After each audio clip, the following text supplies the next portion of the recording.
This time on Engine Masters, we're gonna find out how Steve Dulcich home ported a set of cylinder heads to make big, stinky power for free.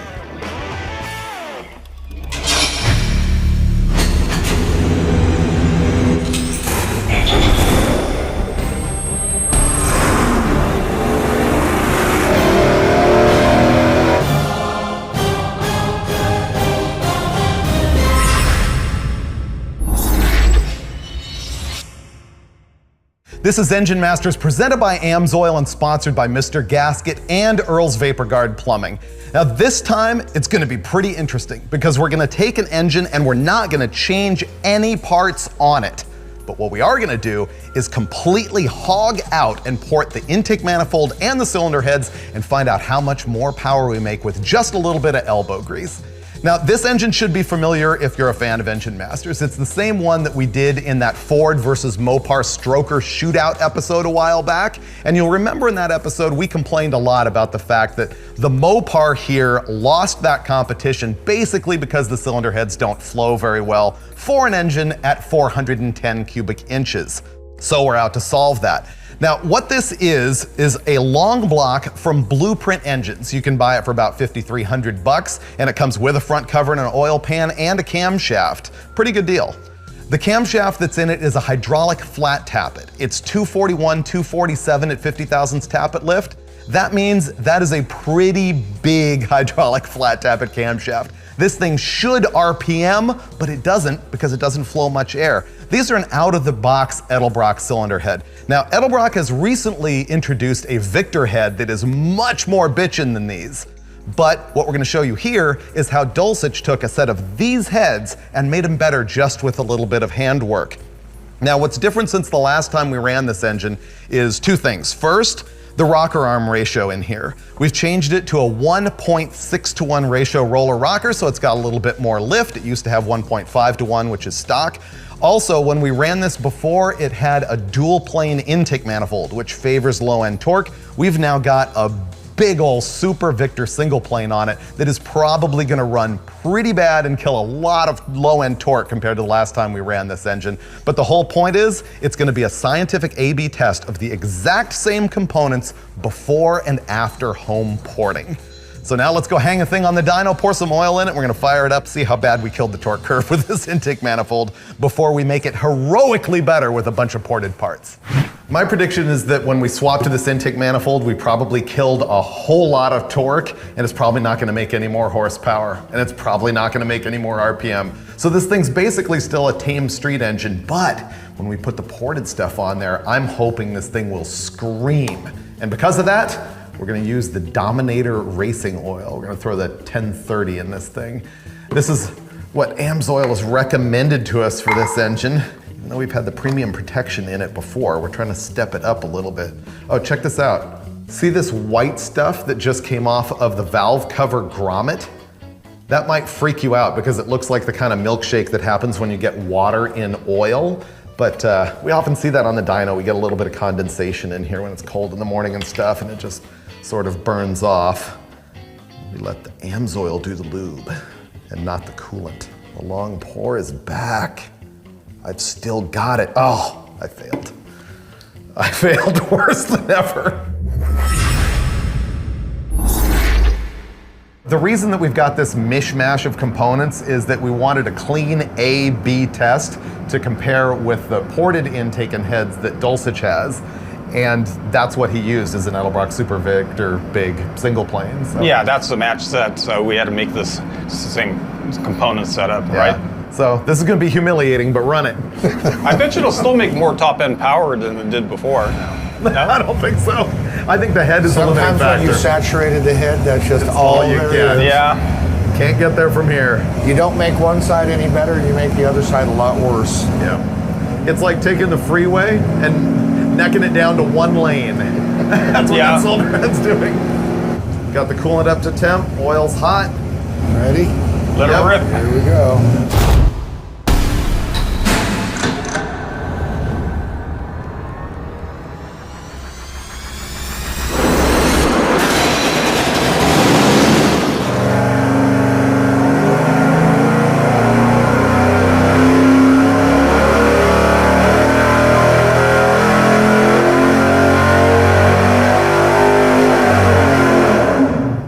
see, Dulcich? 440 horsepower.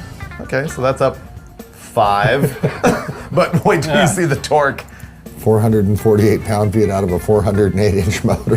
That's not very good torque. Let's see what we got. Not even a very pretty curve. No. And that's valve float. It's into some sort of distress. It hasn't completely crashed yet, but it's not happy there. What we just saw is that it made 438.7 horsepower at 5,500 RPM and 448.2 pound-feet of torque at 4,700. Just out of curiosity, I've got to see this curve laid over the one from the earlier episode where we had the dual plane intake manifold. And the survey says, oh! So this is horrible, and what we predicted. The red line is the prior test with a dual plane intake manifold. This black line is the single plane we've got on it now. You can see that big, tall race manifold killed all of the torque and power in the world. The real question to me is when we get more airflow through it, are we gonna take the RPM points at peak power and move them up? Yeah, sure. And do you think that the torque will stay at the same RPM and that the horsepower will be at a higher RPM? I think it could shift the whole thing up a bit with the ported head, larger head. And when I said a bigger head or bigger intake, it really is, we're probably going to see some torque improvement because of just, it's an improved cylinder head, not necessarily just bigger. Either that or you completely screwed it up and it's going to be a disaster. It might be. You want to know why? Why? Because with that setup, you're depending on a higher RPM to make the additional power. And your valve train might not hold it Well, together. it's not the valve train, it's the hydraulic lifter cam. When you do a really high RPM motor, what do you want? You want a solid roller, or you want a really, At least really a good solid flat hydraulic, or you want a solid flat tappet. But And this is a hydraulic flat Engine tappet. speed's the key to the upgrade in cylinder heads Yeah. and intake. So we're going to have to... Less talking, more Wrenching? ported heads being installed. yeah, let's go. Yeah. I'm hedging. Am I making excuses here? Now we're gonna get into the cylinder head porting goodness, but first, we were talking so much about the torque curve in there, about how much better this engine was before we put the big single plane intake manifold. And killed all Killed all the power. I just wanted to show people, this is the manifold we had on that engine before. It's a dual plane, it has longer runners. These things clearly make way more torque than the race type single plane intake manifold. But what we're really after here is looking at how much we can improve those parts that we just had on the engine. So we're not changing anything, we're just modifying the intake manifold and cylinder heads that we just ran in that dyno test. Now, cylinder head porting, or intake manifold porting, is just going in here, reshaping, restyling, usually enlarging the runners that deliver the air and fuel into the engine, because the more air and fuel you can get in there, the more power you make. So Steve probably spent about a week and a half of his life, and Bryce on this intake manifold. Steve didn't do this one, he did the heads. With what's called a die grinder, and you can get stones for them, or cutters, or sandpaper rolls, and go in there and just really carefully reshape all of this stuff. The intake manifold has just enlargement, or do you think there's other modifications? He's knife-edged some of the port transitions. Yeah, and there's stuff. a lot more to it than you can tell just by a casual look, but really you quantify how good you're doing by testing on a flow bench like at the back of this shop right here. Or a dyno. Yeah, or a dyno, even better. But that tells you if this thing is actually flowing more air than when you started. So that's it with the intake manifold. Now moving on to the cylinder heads, these are not only ported, but Steve also did a trick to make the port window larger. What'd you do? Well, the thing is, with any inline valve engine, the push rod's going to present a restriction to the intake port width because it pretty much cuts through in the casting right where the ports are. So you can't go any wider than that unless you move the push rod out of the way. And actually, Chrysler started doing this back in the 70s on their race heads like the W2, and that's what I patterned this after. And I filled out the original push rod hole, moved it over to the W2 location, allowing a much wider port, and a bigger port, and a higher flowing port. You can really see the difference in the port size on those things. And what's neat is he did all of this at home. This is taking the same exact parts that we just dyno tested and hopping them up. I like that you made this epoxy matrix of aluminum shavings and JB Weld to fill the old holes. and then he made a fixture to drill a new pushrod hole, and also put a larger intake valve. It's 208 instead of 202, and he ported the exhaust side as well. So the thing is, you can buy an aftermarket head that has this type of modification already done to it. Edelbrock's got a new Victor series head that's done this way. Indy sells a bunch of them. The ancient Mopar Performance W2, W5 heads are the same way. But this is what Steve did basically just with elbow grease and ingenuity and a lot of time. So it shows you what you can actually accomplish in your own garage if you put the time and skill into it. Yeah, plus I already had the head, so just a little grinder work, and hopefully it'll make more horsepower. Don't know about that yet. Free is better than good? Is that what you were thinking? Yeah. So that's a whole lot of work if it doesn't make more power. So we're gonna go bolt it all on and find out. My anxiety level is through the freaking roof. I know, he always gets so worked up. So what's happening now is because he's enlarged the port so much and they don't make an aftermarket gasket, he's gonna take a stock gasket and port it so that it fits these. That's right. This is not normal procedure for an intake manifold gasket. He's doing this so that he can affix it to the head, which will make it easier to hack. The other thing Steve didn't show you before is that this intake manifold bolt also had to be moved because when it's over here, it goes into the pushrod hole, right? Right. Or it would have gone into it after you moved the pushrod hole, so he had to move the intake manifold bolt over as well. That's the type of stuff when you're really going all out with backyard hot rodding, you sometimes have a domino effect of stuff you need to do. But that's the way it used to be done back in the day. I mean, people didn't buy performance, they'd made performance by experimenting and cutting and changing and machining and hacking and hot rodding, right? I'm thinking this episode is not so much about, you know, hey, go hog the stuff, but it's just an example of the mad scientist stuff you can do in hot rodding to make stuff good. Oh man. The best thing about this test is watching him squirm. I know. It's not about the power. No, it's really about that. Not at this point. I feel like a hog on its way to slaughter. So I think we all agree this is going to make more horsepower, right? It can't As long not. as we have some engine speed.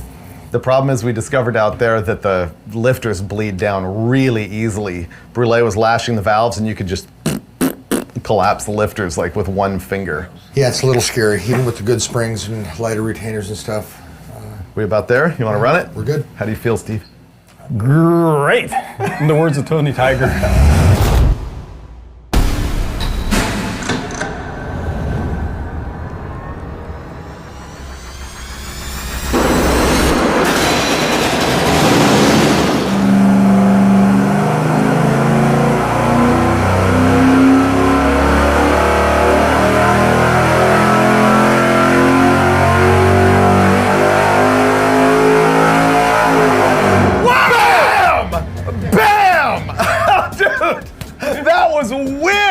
Yeah. Dude! That's 100 horsepower up, dude. 100 horsepower gain! Let's look at the actual numbers, but it's somewhere around there. So our final number, 530.8 horsepower at 6,400 RPM, and the torque peak, 488 pound-feet at 5,200. And again, if we go down here at 3,800, which is where it peaked with the old cylinder heads, it's still right there within 5 numbers. So the overlay tells you that this is absolutely worthwhile, and Dulcich looks like a superhero. Will you port heads for me?